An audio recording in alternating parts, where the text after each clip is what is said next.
Sinubukan ni Chen na huwag mapansin sa pamamagitan ng paggamit ng peking resume sa pangalang Ashton Lee, kung saan ipinakilala niya ang sarili bilang isang mahinang E-rank stellar tamer. Ngunit nagulat ang tagapangasiwa ng rehistrasyon na si Gideon Lee nang makita ang isang beast tamer. Tinawag niya ang klaseng ito na isang walang silbing relikya ng nakaraan. Lumapit siya at mapanuyang tinawag ang nagkukunwaring si Leo na isang kawawang pasang bahay na siguradong mamamatay sa lamig sa loob ng dungeon. Dahil dito, nagalit ang munting guardian at sumagot ng isang mabangis na ungol.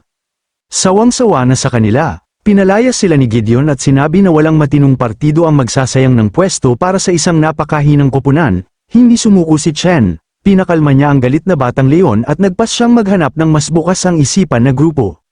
Sa kasamaang palad, ganoon din ang naging trata sa kanila ng iba pang recruiter. Pinagtawanan ng isang maskuladong Vanguard recruiter ang kanilang resume at sinabing kailangan niya ng malalakas na pangunahing pananggana kayang tumanggap ng mga suntok, hindi isang dambuhalang daga.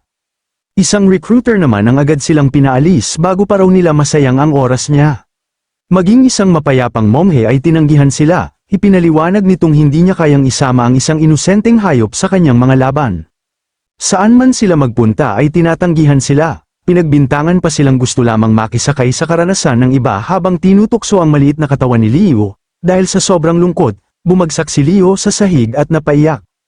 Doon napagtanto ni Chen na parang basura ang tingin ng lahat sa mga beast tamer. Naisip niyang sana ay nagsinungaling na lamang siya tungkol sa kanyang klase at ipinasok si Leo sa raid gamit ang ibang pagkakakilanlan. Habang halos mawala na sila ng pag-asa, isang babaeng kulay rosas ang buhok ang biglang dumaan at walang pag-aalinlangang binuhat si Leo habang kinikilig sa sobrang cute nito habang nagulat siya. Nagulat si Leo sa biglaang yakap kaya napaiyak at napaungol siya. Nagtaka ang babae kung bakit umiiyak ang munting kuting. Kalmadong ipinaliwanag ni Chen na isa talaga itong batang leon. Agad namang humingi ng paumanhin ang babae at inaming hindi pa siya nakakakita ng isang napakaliit at napakakyut na maalamat na halimaw, pagkatapos ay ibinalik niya si Leo kay Chen. Napansin niya ang resume card sa kamay ni Chen, nabasa niya ang pangalang Ashton Lee at ang nakasulat na E-rank stellar tamer. Bigla siyang nagkaroon ng ideya at tinanong kung naghahanap ba siya ng dungeon party upang palakasin ang kanyang halimaw. Nang tumango si Chen, bigla na lang pinitik ang kanyang daliri at nagpakilala ang babae bilang si Solale, isang D-rank nuclear warrior. Ipinaliwanag niyang mayroon siyang lisensya para sa dungeon ngunit kulang pa siya ng mga kasamahan. Binalaan niya si Chen na ang pupuntahan nilang dungeon ay isang mapanganib na D-rank na zona, at tinanong kung kakayanin ba ng isang E-rank na baguhan at ng kanyang batang leon ang ganoong delikadong raid. Hindi nagatubiling pumayag si Chen dahil alam niyang ito na ang pagkakataong hinihintay niya. Hindi nagtagal, bumiyahe sila sakay ng off-road na sasakyan ni Solale patungo sa gilid ng lungsod. Huminto sila sa isang madilim na tambakan ng basura, kung saan ang pasukan ng dungeon ay isang malaking lagusan ng maruming imburnal. Pagkababa nila ng sasakyan, nadatnan nila si Gideon na naghihintay sa bungad ng dungeon, agad nitong nakilala ang baguhang beast tamer at ang tinatawag nitong pasang bahay. Nagtaka si Solale at tinanong kung magkakilala na ba sila. Agad namang kinwestiyon ni Gideon kung bakit isinama ni Solale ang isang mababang ranggong beast tamer na siya mismo ang tumanggi, lalo pat wala itong anumang karanasan sa pagsama sa isang partido. Sinubukan ng assassin ng koponan na pakalmeyan ang sitwasyon at sinabing makatutulong pa rin ang dagdag na miyembro. Ngunit napailing na lang si Gideon na may paghamak at nagbulong na pabigat lang ang kanilang isinama. Hindi na pinansin ni Solale ang pagtatalo at agad niyang inayos ang plano. Ipinaalala niyang kahit tatlo sa kanila ay bihasang D-rank awakeners, hindi pa rin nila alam ang laman ng dungeon kaya hindi sila maaaring magkamali.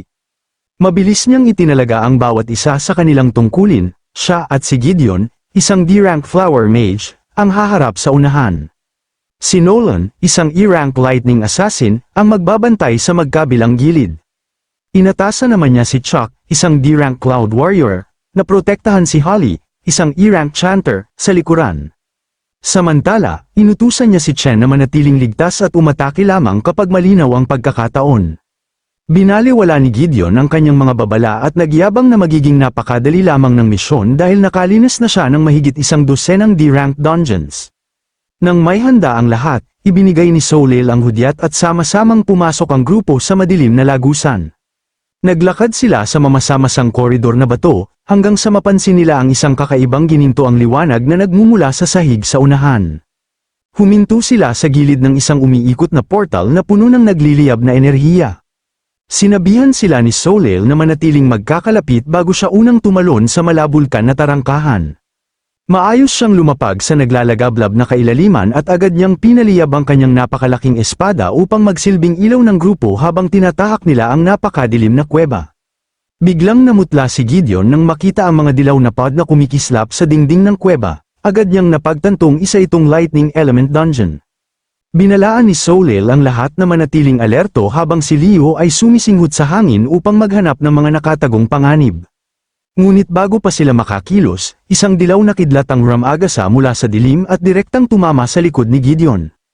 Nararamdaman ni Soleil na may kasunod pang pag-atake kaya agad siyang sumigaw ng babala. Kasabay nito, isang mabalahibong Volt Rat na kumikislap sa dilaw na kuryente ang tumalon mula sa mga anino. Habang nagpapanak si Gideon, mabilis na kumilos ang kapitan at hinati sa dalawa ang halimaw sa isang malinis na hiwa. Pagkatapos ay pinaalalahanan niya si Gideon sa ipinagmayabang nitong karanasan sa dungeon at tinanong kung bakit siya natataranta sa isang mababang antas na halimaw. Sumigaw si Gideon na walang nagsabi sa kanya na isang lightning dungeon pala ito. Ipinaliwanag niyang ang mga pag-ataking elektrikal ay sumisira sa kanyang flower magic, kaya halos wala siyang silbi laban sa napakabibilis na mga pesteng ito. Hindi nagtagal, sunod-sunod na bumagsak ang mas marami pang Volt Rat sa buong grupo. Mabilis na umiwas si Nolan nang may isang halimaw na dumaan mismo sa tabi ng kanyang tainga. Samantala, nakaluhod lamang si Gideon habang tinatakpan ng kanyang ulo at sumisigaw sa takot. Upang protektahan ang kanyang kasamahan, malalakas na inihampas ni Soleil ang kanyang sandata at isa-isang pinalipad ang mga dambuhalang daga, habang nagtataka kung bakit napakarami ng mga ito. Nang makita ito, ginamit ni Chuck ang kanyang kakayahan upang protektahan ang nanginginig na si Holly. Sa puntong yun, napagpasyahan ni Chen na sapat na ang kanyang nakita, tahimik na tinawag ni Chen si Leo. Kumislap ang mga mata nito sa nakakatakot na kulay rosas habang naghahanda itong ipakita ang tunay nitong kapangyarihan. Samantala, sa mansyon ng pamilya Gong, kinumusta ni Lingyu si Gong Cheng upang alamin kung natapos na ba ang kanyang pagsali sa Imperial Guild. Kinumpirma nitong maayos na ang lahat, ngunit agad siyang nagreklamo na nagdulot ng malaking kaguluhan si Chen sa registration hall. Sa halip na tanggapin ang alok ng prestihiyosong Imperial Guild, buong tapang nitong inanunsyo ang pagtatatag ng sarili niyang organisasyon, ang Black Raven Guild, na ikinagulat maging ni Lingyu. Napailing si Gong Cheng at tinawag na baliw si Chen dahil sinubukan pa nitong hikayatin ang kapatid niyang si Gong Ting na sumali sa harap ng maraming tao. Tawang-tawa niyang sinabi na hinding-hindi sasali si Gong Ting sa isang bagong tatag at walang pangalan na guild. Ngunit habang itinuturing yun ni Gong Chen na kabaliwan, hindi maalis ni Lingyu ang pakiramdam na may mas malalim na dahilan ang bawat kilos ni Chen. Bumalik sa isip niya ang isang pag-uusap nila ni Carl ilang araw na ang nakalipas. Mariing itinanggi ni Carl ang teoryang si Chen at ang halimaw na sumisipsip ng kapangyarihan na kilala bilang glutton ay iisa lamang. Dahil sa matinding kumpiyansa ni Carl, natanong ni Lingyu kung bakit siya ganoon kasigurado. Ipinaliwanag ni Carl na ang glutton ay palaging pinupuntirya ang malalakas na awakeners upang nakawin ang kanilang kapangyarihan. Kung si Chen nga ang halimaw na yon, hinding-hindi nito palalampasin ang perpektong pagkakataon noong graduation exam, kung saan naroon si Gong Ting at marami pang matataas na ranggong awakeners.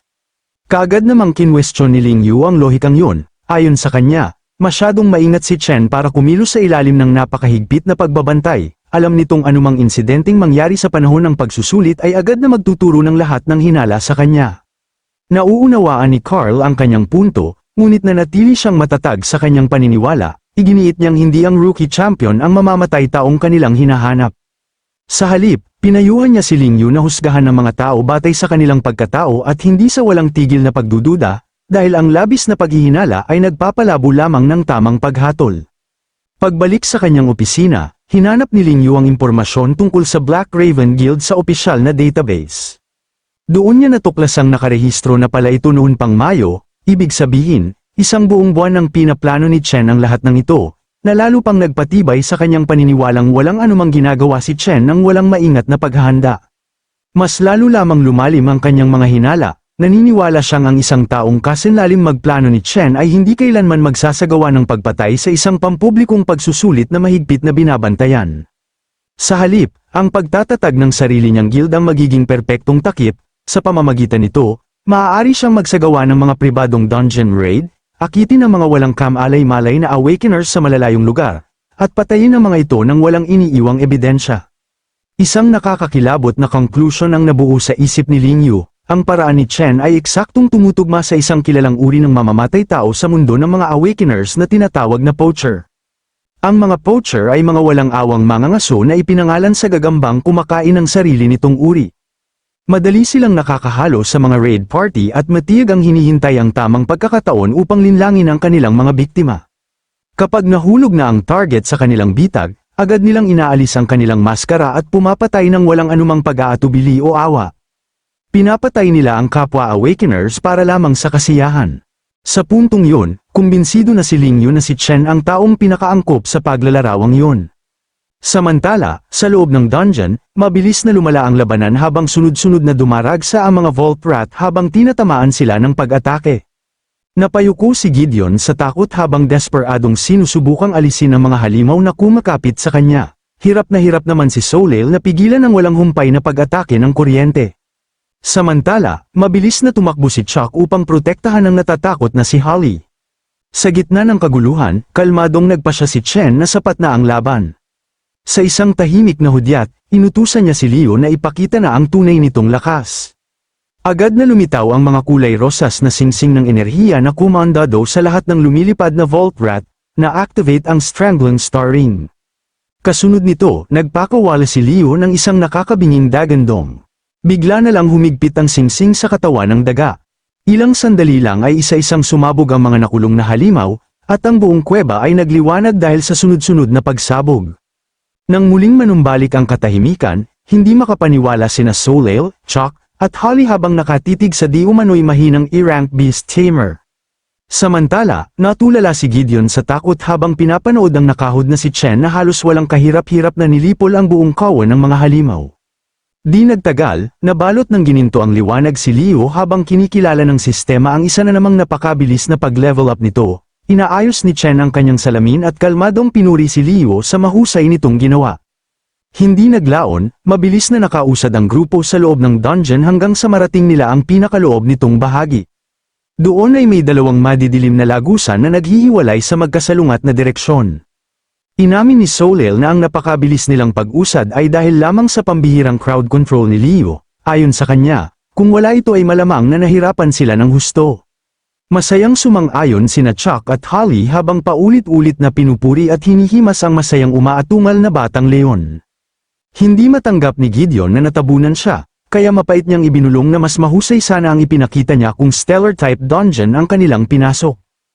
Hindi na yun pinansin ni Soleil at itinuon ng pansin sa sangandaan, tinanong niya ang lahat kung aling landas ang dapat nilang tahakin.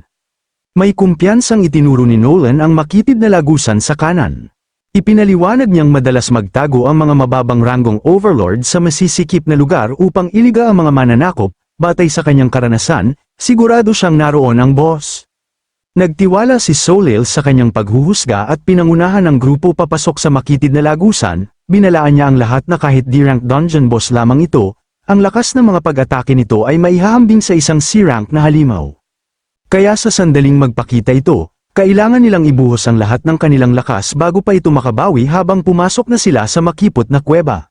Sa kanilang paglalakad, tahimik na binuksan ni Chen ang kanyang sistema upang tingnan ang ranggo at antas ng bawat miyembro ng koponan. Batay sa naging laban kanina, napansin niyang kahanga-hanga ang instinct sa pakikipaglaban ni Leo at mahusay din itong makipagtulungan. Kung magpapatuloy ang ganitong bilis, sigurado siyang maabot ni Leo ang D-rank, gaya ng kanyang plano. Ngunit may isang detalye ang agad na nakatawag ng kanyang pansin, nang mapunta ang kanyang tingin kay Nolan, walang ranggong lumabas sa sistema. Sa halip, isang kumikislap na tandang pananong lamang ang nakita niya, bagamat ipinapakilala ni Nolan ang sarili bilang isang ordinaryong E-rank assassin, malinaw na may itinatago itong mas malaking kapangyarihan, dahil alam ni Chen na hindi kayang basahin ng Demon Heart ang estado ng sinumang B-rank o mas mataas pa, agad niyang naunawaan ang katotohanan, katulad niya. Matagal nang itinatago ni Nolan ang kanyang tunay na lakas.